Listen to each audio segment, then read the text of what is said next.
todos e todas, antes de mais espero que este vídeo vos encontre verdadeiramente bem e cheios de energia para assistir a mais um vídeo deste que é o canal mais interativo de Direito.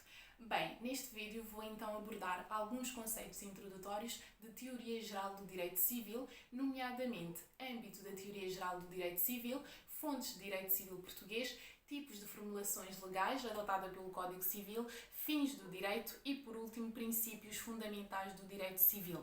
Sem mais delongas, vamos lá começar. Bem, quanto ao primeiro ponto deste vídeo, que é a teoria geral do direito civil, importa referir que o direito civil pertence primeiramente ao direito privado e rege relações estabelecidas fundamentalmente entre pessoas particulares e o Estado, quando este está destituído do seu poder de mando, isto é, ius imperim. Caracteriza-se, portanto, como direito privado comum, porque engloba todas as relações privadas não sujeitas ao regime específico de outros ramos de direito privado. O direito civil, para além de regular o estabelecimento de relações privadas, funciona também como subsidiário do regime estabelecido no direito comercial ou no direito do trabalho, ou seja, o sistema recorre às normas do direito civil para colmatar essas omissões. Por outro lado, o direito civil constitui o núcleo fundamental de todo o direito privado. Em suma, o direito civil engloba todas as normas de direito privado, com exceção das do direito do trabalho e comercial.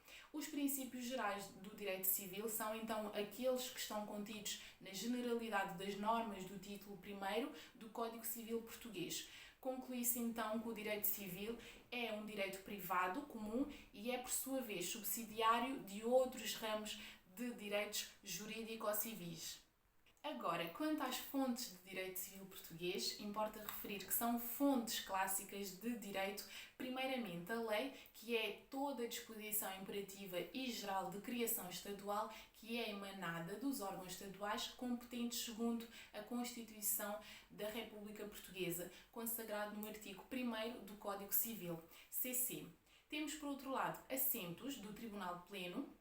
Estes assentos são proferidos em recurso para o mesmo tribunal, ou seja, quando há dois acórdãos do Supremo Tribunal de Justiça que, relativamente à mesma questão do direito, tenham estabelecido relações diretamente opostas e se tais acórdãos foram proferidos no domínio da mesma legislação, então uma das partes que não se conforme pode sempre recorrer para o Tribunal Pleno para que este emita então um assento. Isto está consagrado no artigo 2º do Código Civil, CC, revogado então pelo acórdão do Tribunal Constitucional 810/93 de 7 de dezembro, em que declarou inconstitucional a emissão de doutrina com força obrigatória geral. Temos ainda, por outro lado, os usos, que são aqueles que se referem ao artigo 3º do Código Civil, que só valem quando a lei o determinar. Isto é, por si só, aliás, não são fonte de direito civil. Por fim, temos a equidade, que, segundo o artigo 4º também do Código Civil, podem ainda os tribunais decidir os casos que lhe sejam presentes, segundo o princípio da equidade, isto é, igualdade. Assim, a equidade só é também admitida quando haja uma disposição legal que o permita e quando ainda as partes assim o convencionarem. Por último, a lei é, no fundo, a fonte exclusiva do direito civil português. Agora, no que diz respeito aos tipos de formulações legais, aquela que é adotada pelo Código Civil, importa ter presente que um Código Civil pode recorrer a modelos diversos sob o ponto de vista de um tipo de formulação legal adotado. Assim, um autor alemão distingue 3 tipos de formulações legais: o tipo casuístico, o tipo dos conceitos gerais e abstratos e, por fim, o tipo de simples diretivas. Bem, o tipo de formulação casuística traduz-se na emissão de normas jurídicas que prevêem o maior número possível de situações da vida, descritas com todas as particularidades e tentando assim fazer corresponder a essa descrição uma regulamentação extremamente minuciosa. O tipo de formulações que recorre a conceitos gerais e abstratos consiste então na elaboração de tipos de situações aos quais, situações da vida, aliás, mediante conceitos claramente definidos, isto é, fixos e determinados, aos quais o juiz deve sempre subsumir as situações que lhe surgem e deve também encontrar neles as situações respectivas. Este tipo assenta na consciência, da impossibilidade de prever todas as hipóteses geradas na vida social e na necessidade, ou pelo menos convivência, de reconhecer o caráter ativo e valorativo, que não é apenas passivo e mecânico de intervenção do juiz ao aplicar a lei. Por outro lado, as mesmas razões, mas acentuadas ainda, podem levar a optar pelo tipo de formulação que recorre às meras diretivas. Assim, o legislador limita-se a indicar linhas de orientação que fornece ao juiz, formulando conceitos extremamente maleáveis, nos quais não há sequer uma zona segura e, portanto, consideram-se conceitos indeterminados. Por fim, o nosso Código Civil adota a formulação de conceitos gerais e abstratos. No entanto, o legislador introduziu cláusulas gerais, ou seja, critérios valorativos de apreciação e, por vezes, até recorrer também a conceitos indeterminados. Agora, quanto à temática de fins do direito, os fins do direito visam, no fundo, realizar determinados valores. Por um lado, a certeza do direito, por outro, a segurança da vida dos homens e, por outro, a razoabilidade das soluções. Assim, pode-se dizer que as normas jurídicas civis são um conjunto desordenado ou avulso de preceitos desprovidos em si de uma certa conexão.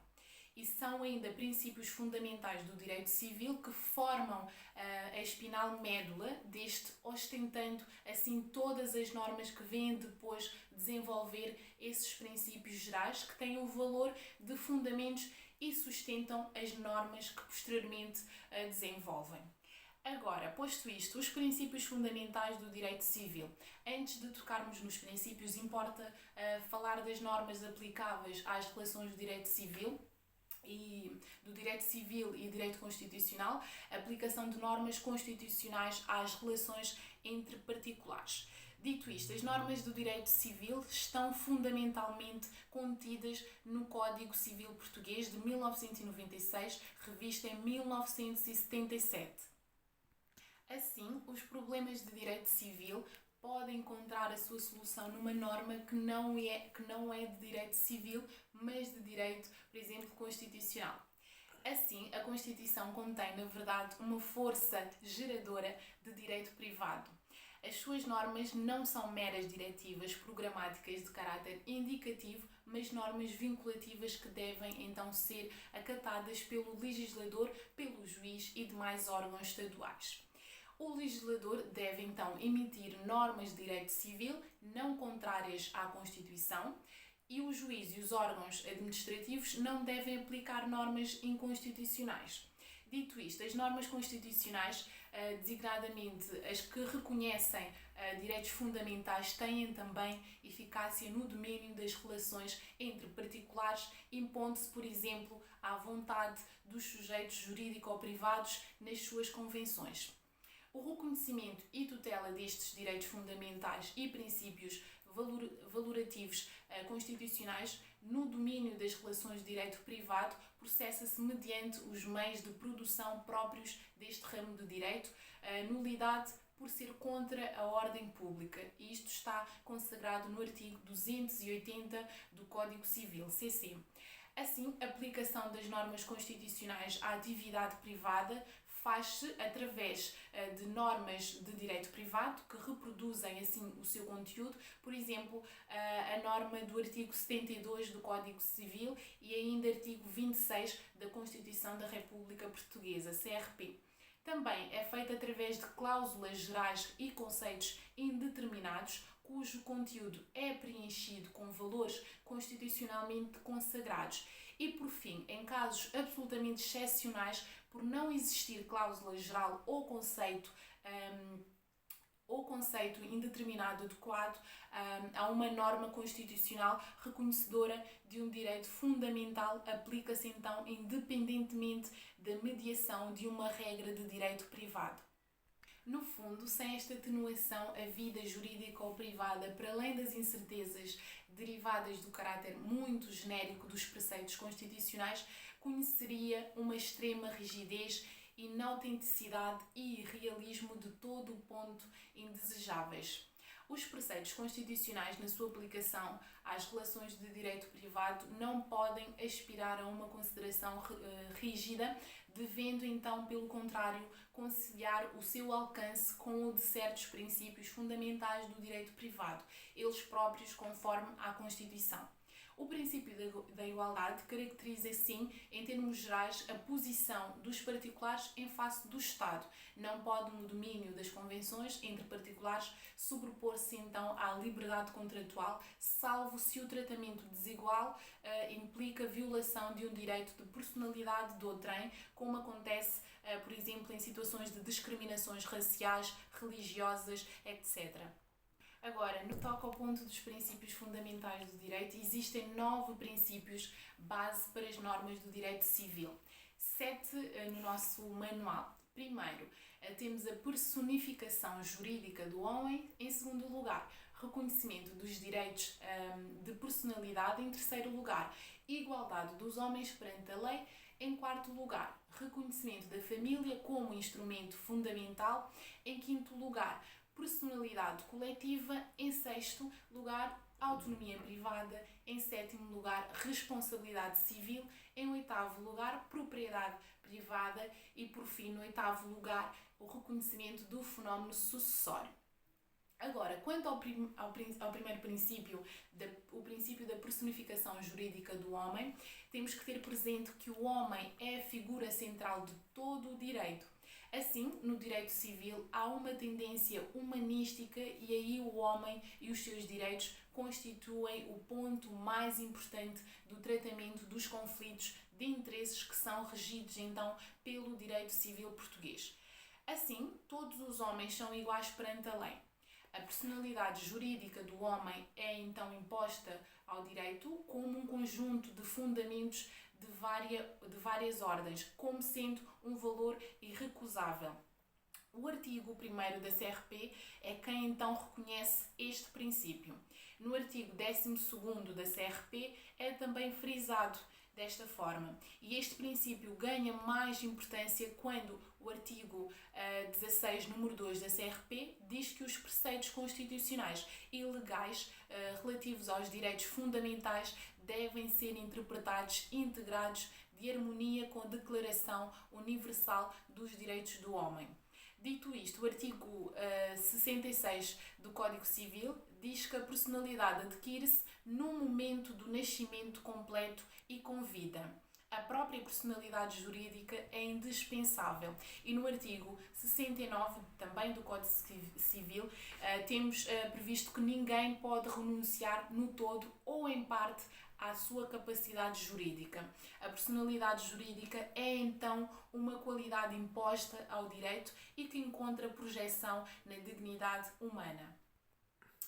Agora, passando para o princípio do reconhecimento dos direitos de personalidade, importa frisar que o reconhecimento de um círculo fundamental de direitos de personalidade tenha um conteúdo útil e de total proteção, aliás, para o homem. Personificar o homem envolve um conjunto máximo de direitos de conteúdo não patrimonial.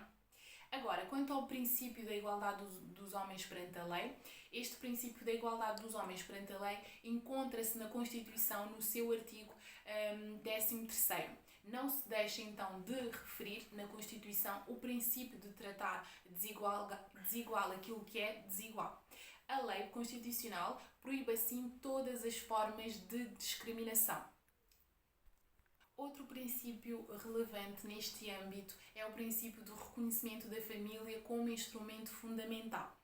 A Constituição reconhece a família como elemento fundamental da sociedade e esta qualidade é pressuposto da proteção que a sociedade e o próprio Estado devem à família. O artigo 67, número 1 da CRP, diz que a família como elemento fundamental da sociedade tem direito à proteção da sociedade e do Estado e à efetivação de todas as condições que permitam a realização pessoal dos seus membros. Esta tutela é assegurada à família pela Constituição, assente num conjunto de linhas fundamentais. Primeiro, o reconhecimento da família como um elemento fundamental da sociedade, com a inerente consagração do direito de todos os cidadãos a contraírem casamento e a constituírem família, conforme o artigo 36, número 1, também da CRP. Por outro lado, a afirmação da liberdade de constituir família sem dependência do casamento. O princípio da igualdade de tratamento da família, constituída deste modo ou por via do casamento. Temos ainda, por outro lado, a afirmação do caráter essencialmente laico do casamento e a possibilidade de dissolução do mesmo por divórcio, independentemente da forma da celebração. E isto está consagrado no artigo 36, número 2, também da CRP. Por outro lado, a maternidade e paternidade constituem valores sociais imanentes, o que está previsto no artigo 68, número 2, também da CRP.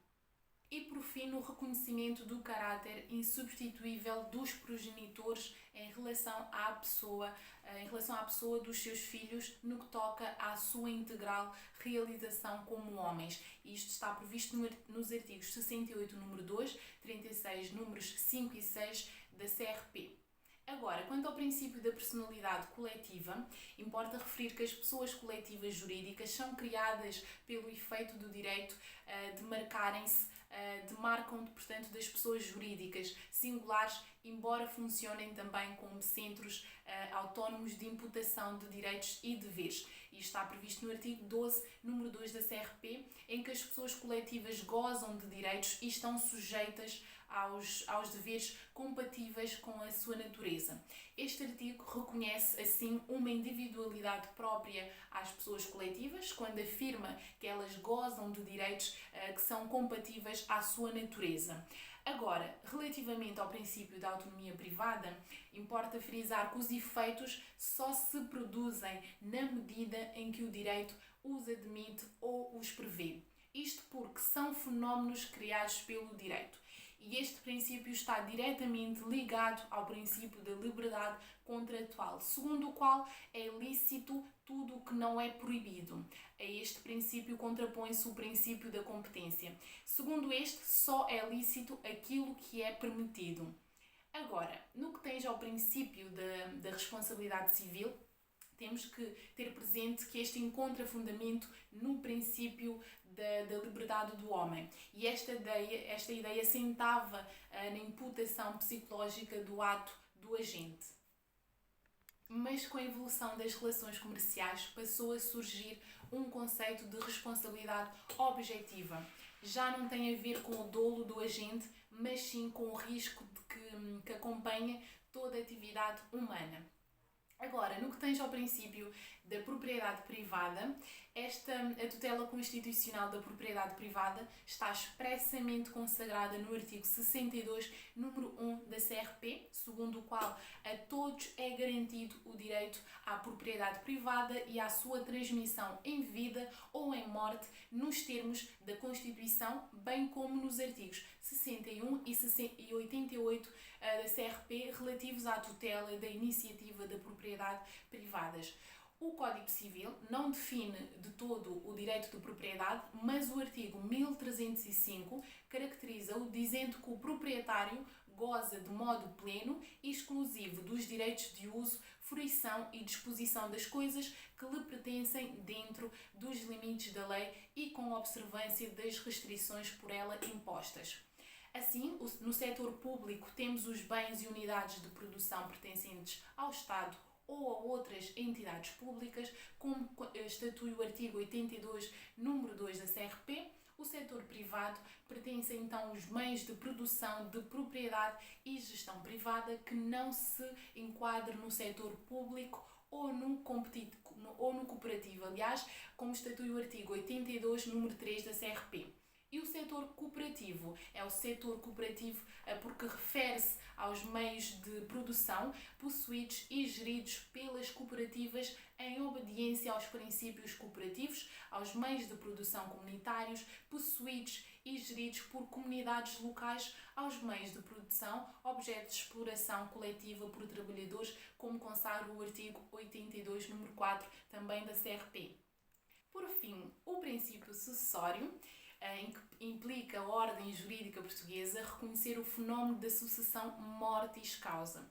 No nosso sistema jurídico, este princípio decorre do corolário lógico do reconhecimento da propriedade privada, como estatui o artigo 62, número 1 da CRP.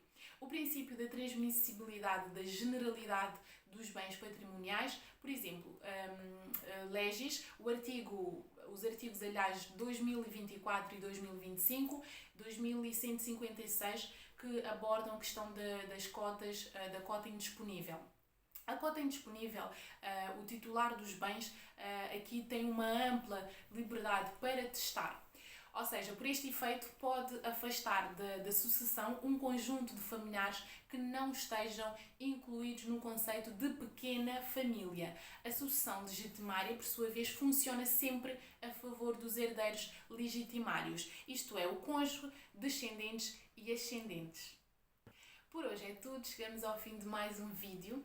Quero agradecer-vos por estarem desse lado, acompanharem e apoiarem o canal. Já sabem, quem ainda não subscreveu, subscrevam o canal e ativem o sininho de forma a estarem por dentro deste que é o mundo jurídico e o canal também mais interativo de direito. Vemo-nos no próximo vídeo, fiquem bem!